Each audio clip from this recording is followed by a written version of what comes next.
Hi dear friends, എല്ലാവർക്കും നമസ്കാരം. എല്ലാവർക്കും ചാനലിലേക്ക് സ്വാഗതം.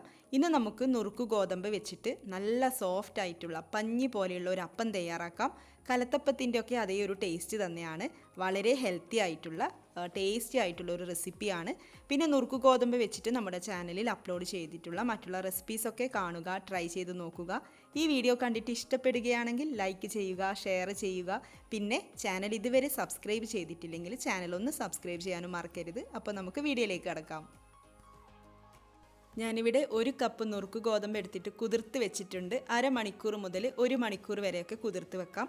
ഒട്ടും ടൈമില്ലെങ്കിൽ അരമണിക്കൂറെങ്കിലും കുതിർത്ത് വെക്കണം. എന്നിട്ട് ഈ വെള്ളമൊക്കെ കളഞ്ഞിട്ട് നന്നായിട്ടൊന്ന് കഴുകിയതിന് ശേഷം നമുക്ക് മിക്സിയുടെ ജാറിലേക്ക് ഇട്ട് കൊടുക്കാം.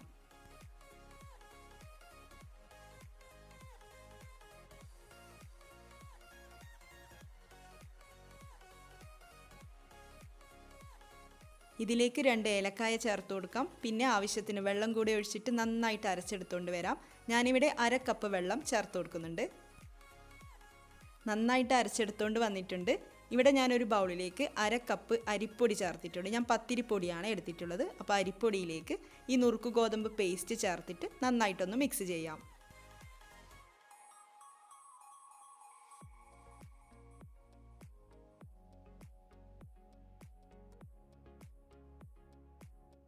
ഒട്ടും കട്ട കെട്ടാതെ കട്ടയൊക്കെ ഉടച്ചെടുത്തുകൊണ്ട് മിക്സ് ചെയ്യാം. പിന്നെ 1/2 കപ്പ് വെള്ളത്തിലാണല്ലോ നുറുക്ക് ഗോതമ്പ് അരച്ചെടുത്തിട്ടുള്ളത്. അപ്പം വീണ്ടും വെള്ളം ആവശ്യമായിട്ട് വരുന്നതാണെങ്കിൽ ജാറിലേക്ക് കുറച്ച് വെള്ളം ഒഴിച്ചിട്ട് ഇതിലേക്ക് ഒഴിച്ചിട്ട് മിക്സ് ചെയ്യാം.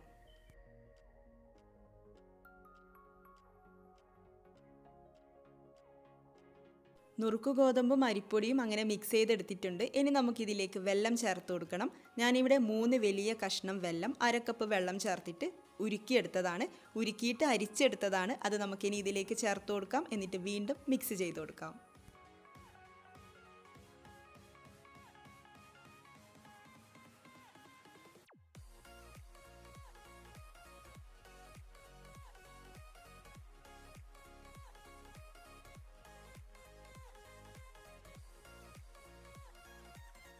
അങ്ങനെ നമ്മുടെ ബാറ്ററി ഇവിടെ റെഡി ആയിട്ടുണ്ട്. പിന്നെ മധുരം നിങ്ങളുടെ ഇഷ്ടത്തിനനുസരിച്ച് ചേർക്കാം. വെള്ളത്തിൻ്റെ കാര്യമാണ് പറയുന്നത്.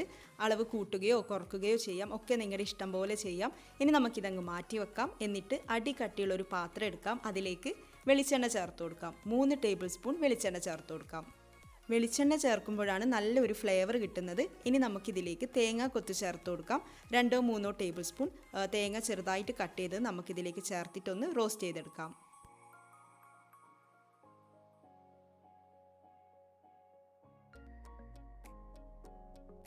തേങ്ങയൊന്ന് വാടി വരുമ്പോൾ നമുക്കിതിലേക്ക് പകുതി സവാള ചെറുതായിട്ട് അരിഞ്ഞത് ചേർത്ത് കൊടുക്കാം. എന്നിട്ടൊന്ന് വഴറ്റിയെടുക്കാം. സവാള നന്നായിട്ട് കളർ ചേഞ്ച് ആവാൻ വേണ്ടിയിട്ടൊന്നും നിൽക്കേണ്ട.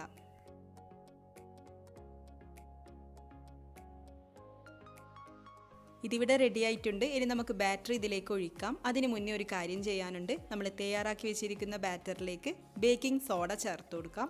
1 ടീസ്പൂൺ ബേക്കിംഗ് സോഡ ചേർത്തിട്ടൊന്ന് മിക്സ് ചെയ്യാം. പിന്നെ കുറച്ച് ഉപ്പ് ചേർത്ത് കൊടുക്കാം. മധുരമല്ലേ, അതൊന്ന് ബാലൻസ് ചെയ്യാൻ വേണ്ടിയിട്ട് കുറച്ച് ഉപ്പും കൂടെ ചേർത്തിട്ടൊന്ന് മിക്സ് ചെയ്യാം.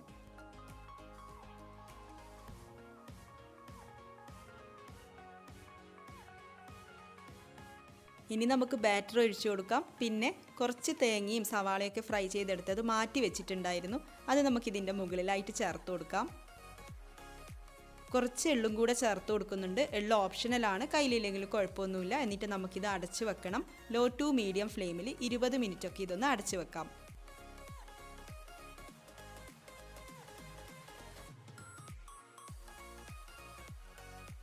ഇപ്പോൾ കറക്റ്റ് 20 മിനിറ്റ് ആയിട്ടുണ്ട്. നമുക്കൊന്ന് തുറന്ന് നോക്കാം.